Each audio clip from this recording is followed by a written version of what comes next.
What's up, everyone? Welcome to the Acceptable Accuracy Podcast. This is Tyler. And I'm Philip.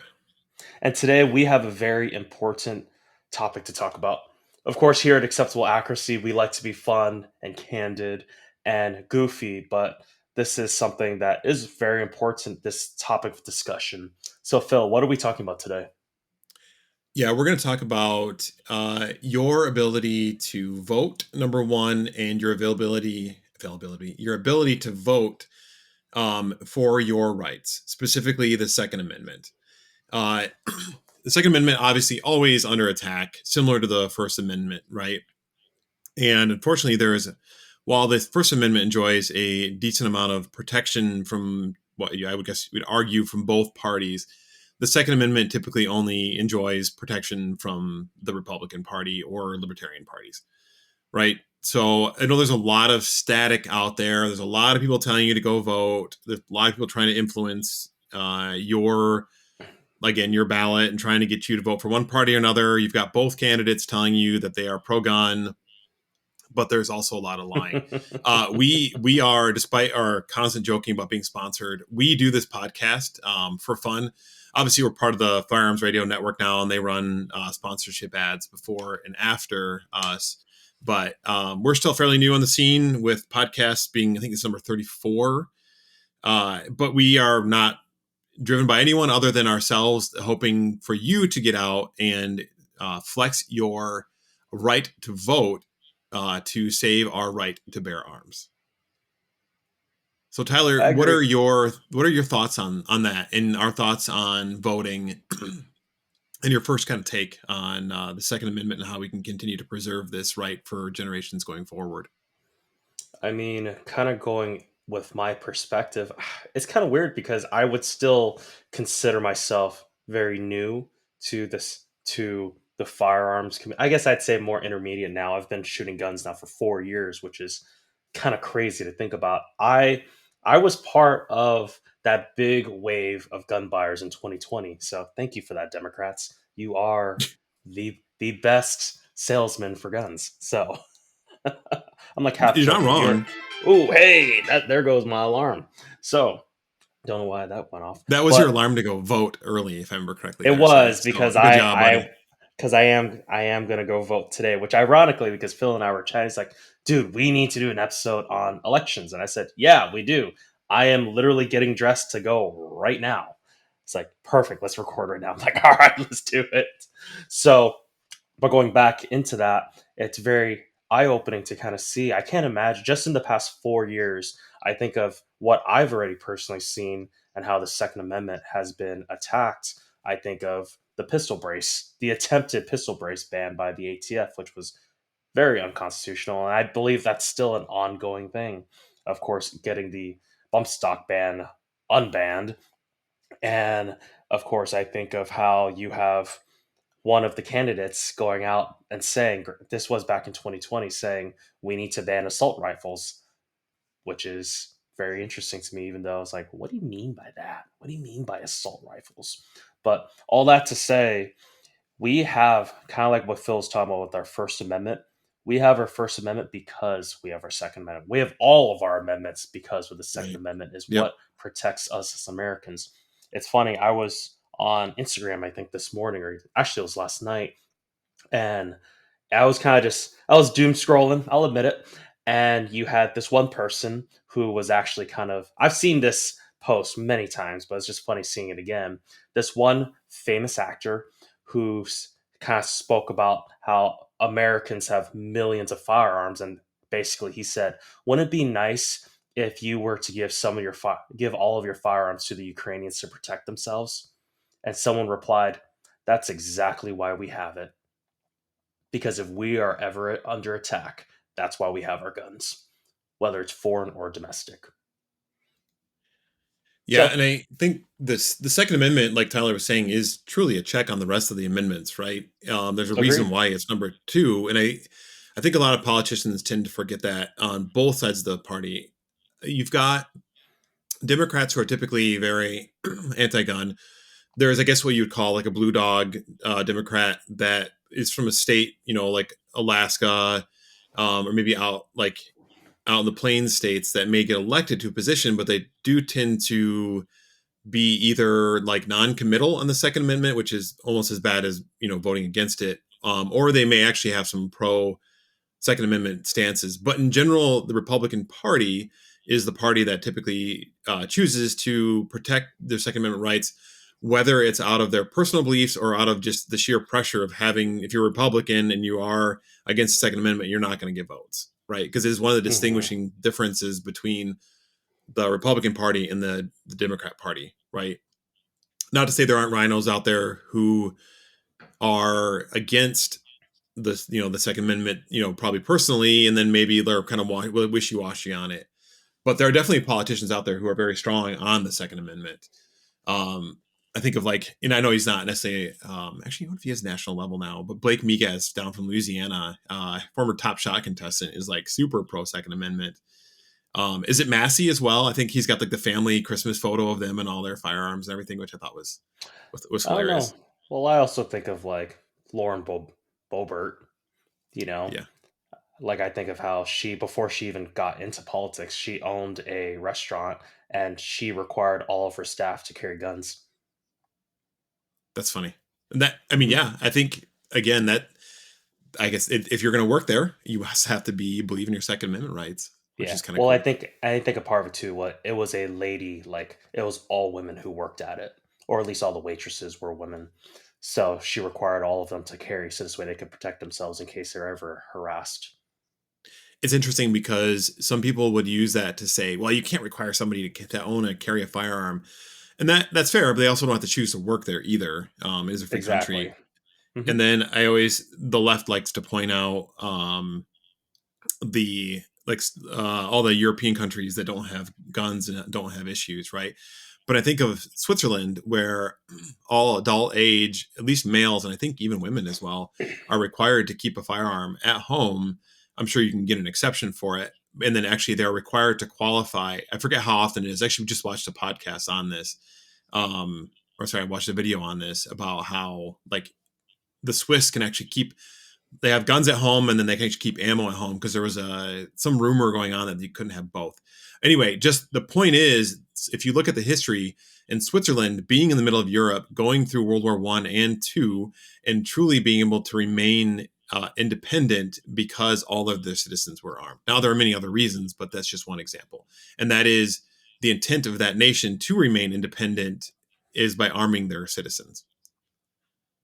Now, I'm not saying that every American needs to be armed, but you have the right to choose to do so. And I think, like Tyler said earlier, with what happened in 2020, with a lot of the riots that were going on, with COVID restrictions, there were a lot of people that reached out to me specifically that were probably more left leaning that were like, hey, I would like to own a firearm. I have serious concerns of what I'm seeing on TV, what happened locally in the city that we live in, and the dangers that that has. And people quickly realize that, oh, we have a Second Amendment. I can own a firearm and I can defend my family, right? Hmm. It's interesting how those events happen. And unfortunately, it was the left that kind of drove people in that direction because they weren't, checking their like extremist wing of their party, which I will call them that, against rioting. And when you have people who feel unsafe at home, they're going to want to do something about it. And honestly, like picking up a lampshade at home is not going to protect yourself against a gang of individuals. Let's be honest. No. Exactly, and that's something that we've spoken about too in the past with like the home defense podcast.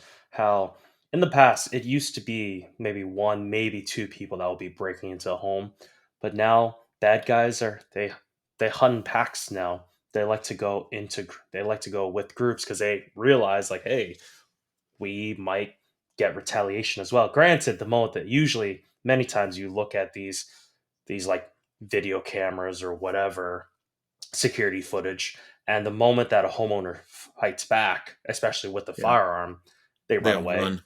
They Yep. run, they cry, they scream. They're like, "Don't hurt me." He's like, "You're trying to hurt me, man." Yeah, So it's self-preservation on both sides, it realistically, is. right? So if you're going into a Mhm. home armed and you don't suspect the homeowner of being armed, then what's to stop you? But if you have the assumption of getting shot at, you're going to move on to the next house. It's the same reason why you have a dog, right? Like if there's a dog barking, a criminal is less likely to break into a house because they're going to have to deal with an early alert system, most likely, and dealing with the fact that dogs tend to be loyal Well, to their owners and yes, would defend and their owner's attention as life. well. Right. Because once again, bad guys are ambush hunters. They don't want to be seen. They want to be quiet. Unless you're a psychopath, you're not going to want all of that attention on you. A lot of times, it's they want to get in, get out. Typically, not always, but all that to say, kind of veering back to just the Yeah. importance of voting. Just remember, voting it's our right, but it's also it's our civic duty. This is our because end of the day, who are the leaders of America? And it's supposed to be us as Exactly, we citizens. are. Yeah. Exactly, we are. It clearly says we the people. We are the government. We are the ones in charge, and we're the ones who elect representatives to uphold our constitution. That's why we're a constitutional republic. We vote in representatives to protect our God-given rights, not just constitutional rights, but our God-given rights. So and that's Yeah. how, unfortunately, this is how it is pretty much every 4 years. But politics kind of gets in front of us. And it's something that a lot of people worry about. A lot of people kind of stress over. I'm going to be real with you, Phil.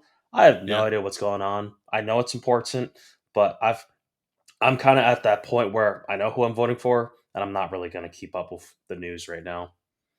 I have no idea what's going on. So Yeah. I don't know. You may enlighten me, but I have no idea what's going on right now. A lot of people have kind of checked out because it's so overwhelming, and I don't blame anyone for doing that, right? And I know that you know the candidate's stance on the Oh things that are yeah, important to you, Tyler. So I think that's and important. So that's yes, the one and thing I kind of want that's to. why Yeah, that's exactly. I don't want to interrupt, but essentially, exactly you're that's good. exactly why I've just turned off the TV because I already know that both candidates. I know who is going to line up more with my rights, my beliefs, my convictions, and because of that, I've just turned off the TV. And I might hear some things here and there, maybe from social media or from friends, but that's kind of where I'm at. So you were saying, Philip? Yeah, I was just saying, like, again, know your like what you're saying. Know your candidates, know their stances, be an informed voter. There's always, there's always risk that you'll vote for somebody and then they'll go against what they say, right? But Oh yeah. from a presidential perspective, we have two candidates that were more or less already in power, and we have their record to kind of look at, right?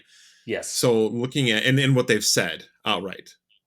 So, for example, like Kamala Harris, she has said that if Congress, fails to send a comprehensive gun safety legislation to her desk if she was president, that within her first 100 days as president, she would enact a universal background checks, an assault weapons Yep. ban, and a repeal of the Bipartisan Protection of Lawful Commerce Arms Act. And I want to unpack that, all of those kind of real quick, right? And she says that she's going to take action, which I feel like number one, like executive action should be like those kind of actions against amendment should be illegal. But they're going to find a way to do it, make a ban, and then send it to the courts to fight. Now, we've got a Supreme Court that is very much leaning in the direction of Second Amendment rights for the most part. Just Correct? freedom in general. Yep. But it takes time to get through that, as we saw with the ATF trying to make changes to pistol braces, right? The bump stock, those kind of things. It takes a while to get through, right? And it may change, but who knows? By then, maybe a justice will have passed away or retired or whatever, and then be replaced. So we have a less friendly Supreme Court who determines that our Second Amendment is not important anymore. So whereas I know if I look at Trump's record, now he did try to encourage the bump stock ban. I will say that it is definitely a nick against him. I personally don't own a bump stock. I don't see the value in it, but I also don't think that they should be banned. Fortunately, they went through the courts and was overturned by people that Trump put into place. in courts, specifically the Supreme Court. So I look at specifically the long-lasting record of of Donald Trump is that he has put Supreme Court justices, which tend to be the ones overturning a lot of these unlawful Second Amendment or laws against the Second Amendment, and he's put in people, three justices that have voted fairly consistently for the Second Amendment. Yeah. Something that I very much appreciate about Trump is he's really good at building a team because, of course, he's a billionaire, he's a businessman, and he understands that he can't do everything on his own. I know, I feel like that's kind of, but with that, I look at the Supreme Court justices that he's put in. I look at even the team that he's building right now. He's got RFK for crying out loud as Yeah, someone who's supporting him. I think of, you look at Tucker Carlson, you look at Tulsi Gabbard. You're seeing he has Elon Musk. You have these people who are historic, other than Tucker, but historic Democrats or left leaning, Trump himself included, and now they're all like, no, let's fight for America. Because I'm even looking at our Republican Party and how there's, of course, there's corruption there too. So I'm not even going to say I'm a Republican. I'll say I'm a conservative. If anything, I'm more right, libertarian than anything. I'm all for small government, big people. Going back to even what I was kind of mentioning earlier, it's all about the people. It's not about the government. The government's there to.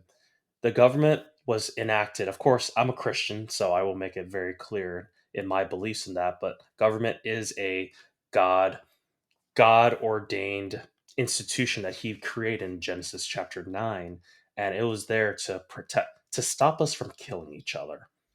Is to keep us safe. That's what the government's there for. But unfortunately, and which is also why you look at the political parties where a lot of times, a lot, many of these policies are created because they'll use this phrase many times for your safety. right. They'll say that over Which and is, over and over again, which technically that is what they're there for. But at the same time, it's they've gone too far. And that's why I believe government is a God made institution, but politics is a man made corruption of that. no, I would So, agree with that 100%. Um, and what I look at for me personally is limited government, which does tend to be a little bit more libertarian, oh, yeah. and getting the government out of our lives, right? Yes. And then also with that protecting like individuals' rights, right? Which includes, the right to self-defense. I'm just going to go out and say it, like the right to life. Oh, You can yeah. read into exactly what I'm saying. For the people that are the the smallest among us who cannot defend themselves, Hmm. right? So my thing is for us, for me, is my personal opinion is that there's way too much government. There's way too much trying to be part of our lives, trying to get our lives, telling us what they can't do, consolidating party or control down to the uniparty. And I think having people in charge, like Trump, who is not like he's not a big government guy. Elon Musk the same way. He's like, dude, I'm going to cut government waste. I like RFK's take on a lot of the health issues that he's talking about. Hmm. Getting a lot of the crap out of our food, that is slowly killing us. Right, that we're allowing to destroy us as humans from many different directions. So anyway, all that to say, I am definitely a limited government individual, and I feel like we continue every year to add more and more government, more and more wasteful spending, and more encroachment upon our rights as individuals.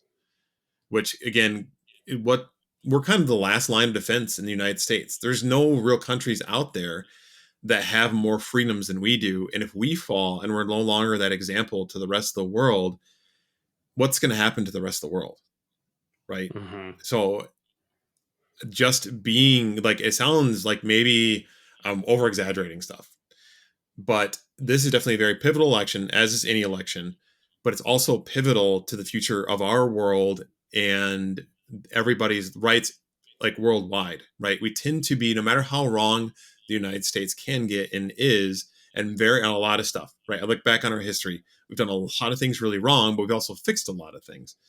I still think that we are a beacon to the rest of the world. And without us, I think things go downhill really quick. Yeah. I agree. And I think of how oh man, it was a video I saw years ago. It was kind of like misconceptions about America, and part of it just spoke about how, but basically it was debunking the truth, the fact that America is stingy and that doesn't make a worldwide impact, but in reality we do. America, we the amount of money that we give, well, we already see it right now that we give towards other countries. But I even think Yeah. of the American citizens and how I think of like my mom every single time there's like a disaster, whether it's in America or out in seas. First thing she reaches out to me is like, "Hey, is there a company that I can give money towards that I know that is making a Yeah. difference in helping those victims?" And I feel like that's normal. That's how most people are. I think of you look at, well, I guess with Geisley in this case, this is for Americans itself with the victims of Hmm. the hurricanes, Helena. Yeah. but I'm pretty sure there are companies that'll do that for hurting people just throughout as well. The amount of money, the amount of volunteer work, of things that America has done, whether citizens or even government, of that, of course, worldwide impact and domestic impact as well. So America is important, and I, man, I just you look at. I know there was that trend a while ago. It's like you look at guys and how often are they thinking about the Roman Empire, and it was like I was just thinking about it yesterday. I'm thinking Yeah. about it right now, and a part of it too is because males, guys, have that instinct of, well, to fight, to protect, to preserve. Hmm. And because of that, I believe it's that subconscious mind of thinking, like, huh, this is where the Roman Empire was going, and this is where America is going right now, and it's following those steps. And because of that, I think that's why a lot of guys are like, huh, that's probably why they're thinking about the Roman Empire, because they're thinking that's what's going on with the American constitutional republic right now. And it's having a lot of those trends, lots of those patterns that are following it, unfortunately. Yeah. I think there's a saying out there that goes, we're one generation from the destruction of America, right? And Yeah, what we stand for. So I dude, we're think like along, go ahead. we're 5 meals away from anarchy, Philip. That's true. Yeah. Yeah. And I think along with the one generation away from destruction, we as a Second Amendment community have a job to do, right? It is, Hmm. and I think that's why we're on this podcast today, using our platform to encourage people to vote to protect your rights, including the Second Amendment.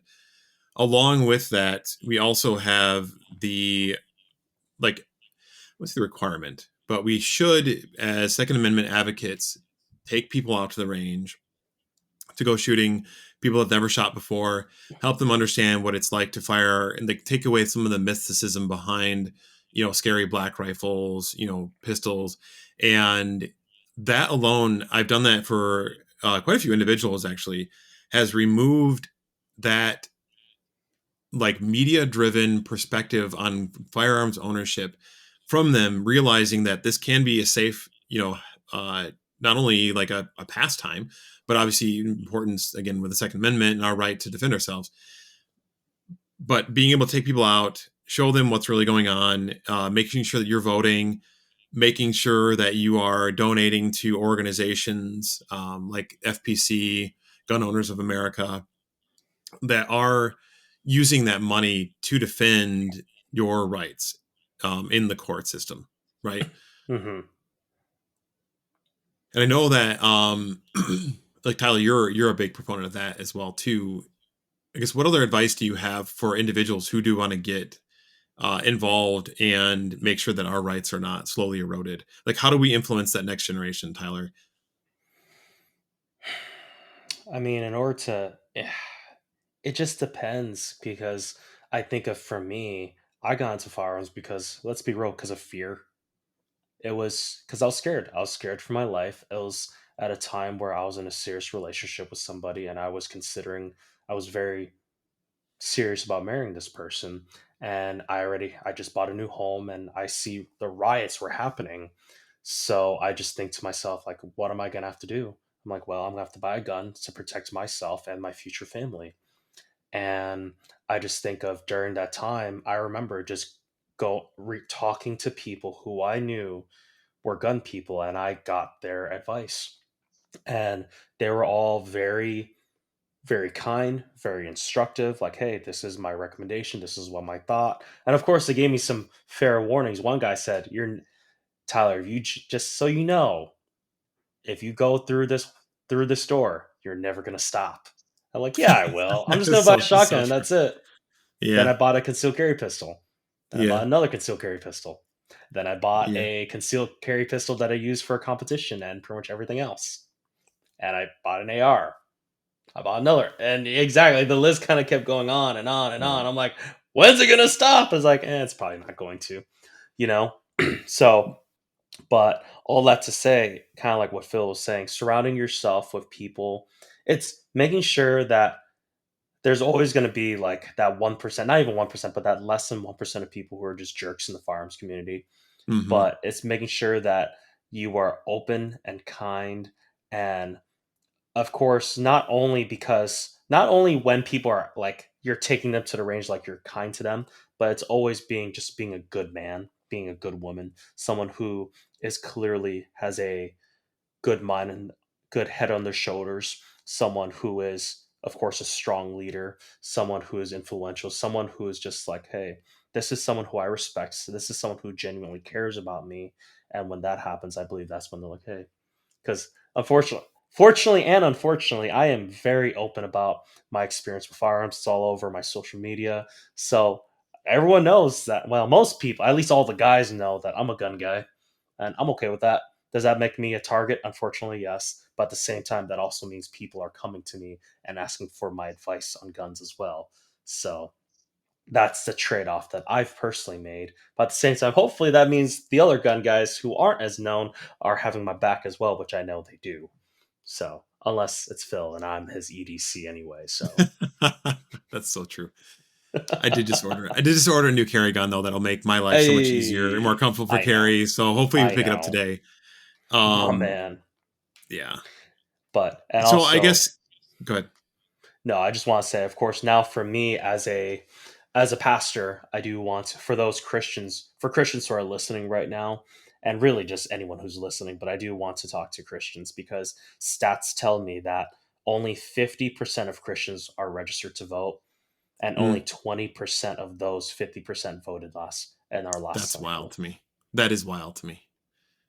If I all I of don't know. us I actually I went out and voted, yeah. this might be much different right now. I would agree with that. I didn't realize the statistics were so low.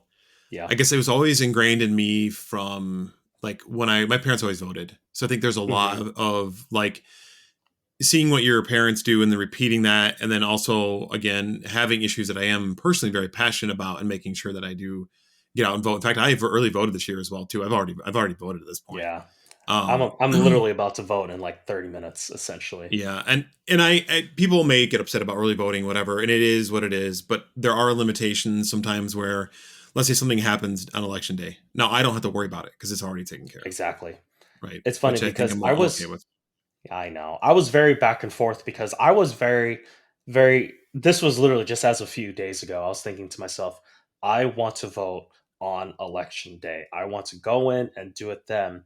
But as I thought about it more, it makes because of course when we say early voting, we're not just putting our ballots in a ballot box. We're actually going to the voting location Yeah, and we have our ballots and unfortunately putting in the Dominion machine. But I know. we're We're doing not we're it not doing as mail if in, I think is what you're saying, right? exactly. We're We're actually not doing mailing in in. person, yep, with Yes. everybody We're else, just doing it yeah. early, which I think of for me, I think of back in 2016, I was in California and I voted. I waited 4 hours in line to vote.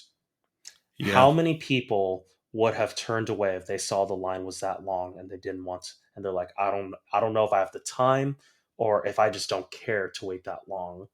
Let's say if more yeah, people voted early, we minimize those lines and now maybe the moderates who are kind of like on the fence or maybe it's like, maybe I will vote for Trump.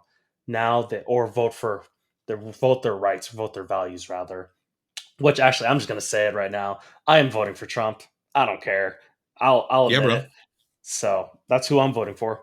And of course, make sure you vote for all the other people inside the ballot too, not just the president, but of Yeah, course, your school statewide is board, also the very judges, important. Yep. representatives, all of them. I was spending some time with the teacher recently, and they're telling me how please vote for your school boards. It does make a difference, and it's cool to hear that from a public school teacher. So, but going back to it, I think of how, of course, me being in California, I a part of me kind of knew my vote, I want to debunk that. Your vote matters. Your Yes. vote matters. It felt like it didn't matter, but end of the day, even if you are in a blue state, or let's say you are, no, I'm just gonna say, if you are in a blue state and you don't think your vote matters. Because right here, once again, 50% of Christians. This is just Christians. 50% of Christians were registered to vote, but only 20% vote. Ralph Reban, he says, bad politicians are elected by good people who do not vote. If you Yeah. don't vote, you are casting your vote already. And it's interesting because there are so many people that watch the media. I definitely watch it more than you do, Tyler. I do kind of keep up on it. I keep up on the polling a little bit. Granted, those numbers can be way off, as was evident in 2016. Yeah. Um, Or the but I do follow that Pennsylvania information. results already. Yeah, right. Or they're fake. They put them out already. Um, I will say that people who are in states that are more blue, right? It is hard sometimes to go out when you feel like your vote doesn't matter. However, statistics definitely will show trends over time, and if you can show that there are more and more people that are voting, um, like for freedom, and which typically is the Republican Party, or libertarians, whatever. If you show there's more and more of that trend, then other people are going to be like, oh, well, maybe I can help influence that trend, right? And then you end up creating a wave of change, Exactly. right? So if you are in a state that's really blue and you are voting for your Second Amendment rights, again, which tends to be for Republicans, I encourage you to go vote anyway. Because again, then like the candidates are going to see that too, and they're like, oh man, my district is really kind of tight. Like maybe you're in a place in California that is more purple, right? And now they can't be quite as like strict on their stance on Second Amendment rights. Yep. That's a really good uh, point. and then the other thing too, especially if you're in a swing state, like we are in a swing state. Michigan is absolutely a Yeah, swing we state are. this year, and which is evident by the fact that I opened up my mailbox yesterday and I think I pulled out 6 different Dude, flyers from telling me who to vote for, which it's is so funny because I annoying. already voted. So, Yeah, but that is funny. if you're in a swing state, so I think of like Wisconsin, Michigan, Pennsylvania, North Carolina, I'm missing another one, Georgia. Um, Georgia. if you're in a swing state, It by still all hilarious me means, how Georgia is a swing state. That's I still know just I can't fathom it's that. because of Atlanta. Atlanta is Atlanta, becoming, yeah, yeah. I know. Yep. And It they just still enjoy a blows lot my of mind. rights. That's the thing is you look at they're a southern state that's fairly modern. Not to say the other southern Hmm. states are not, because there are like Texas is extremely modern. But they have a lot to offer from like experiences from within Atlanta. They get the big sports teams, concerts, that kind of stuff. But they have a ton of rights as well. So I think and the taxes are probably, I'm assuming they're better than they are in California. So there's a I lot would of think draw so. into that as well, right? Hmm. So again, all that to say, if you're in a swing state, by all means, definitely go out and vote. Especially like if you want to make your vote, like it counts anywhere you're at, right?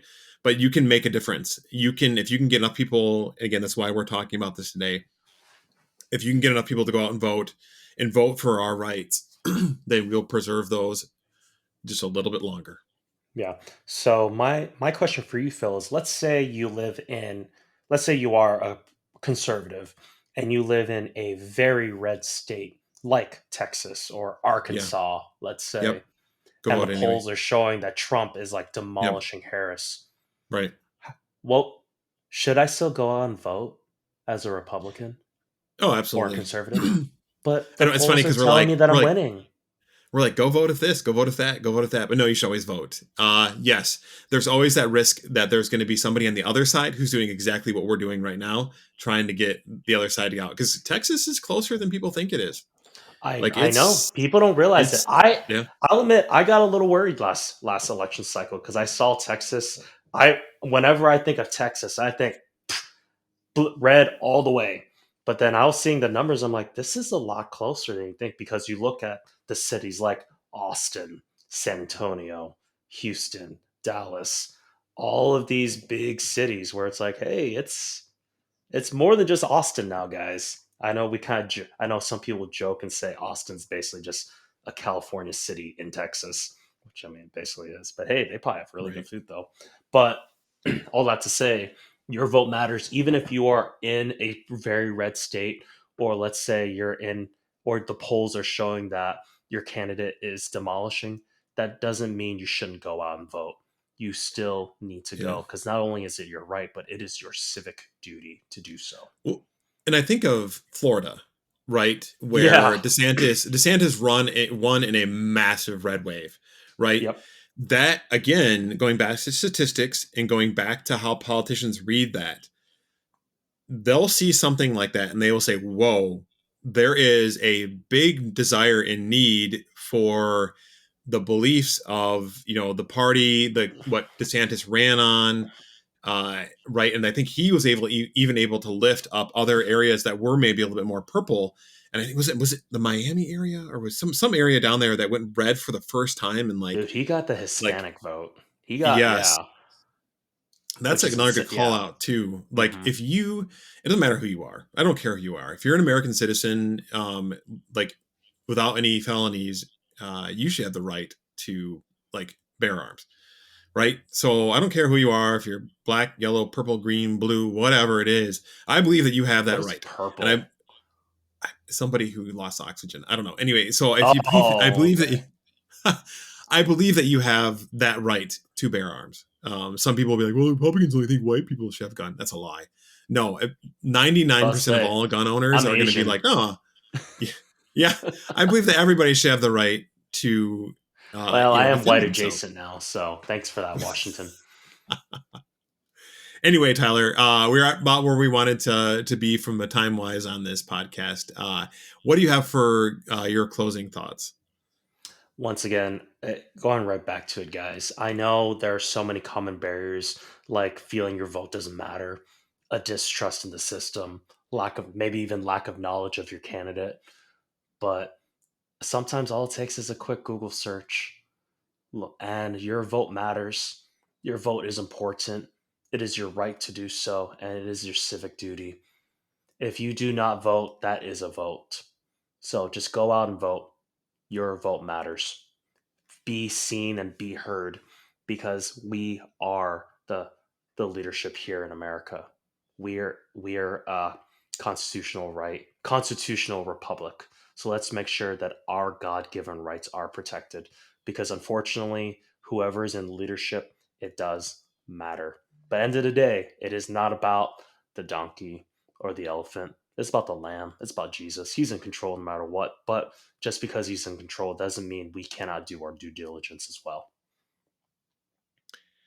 That's a good call out, Tyler. No matter what happens, our God is still in control. Hmm.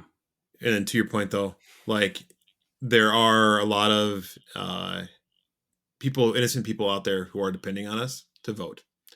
That's so true. Yeah.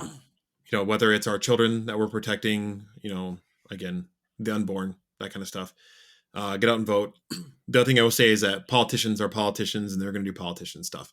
And it doesn't matter what side of the party you're on. They're going to be fallible human beings, and they may not be people that you would ever be friends with just based on what they've done in the past. But I'm a firm believer that God will do good things through bad people, Yes. or people that are not perfect, I guess is a better way of saying it. For me, the biggest thing is, and I look back on Trump's record of who he put into the Supreme Court and who he was assigning as judges all around the United States. And those individuals, and people will argue with me and saying that no, it's all politicized. But individuals who are in the court system have constantly, since they've been elected, overturning bad law, and you have a ability to not only impact the next 4 years of how our nation is governed, but you have the ability to do so beyond that.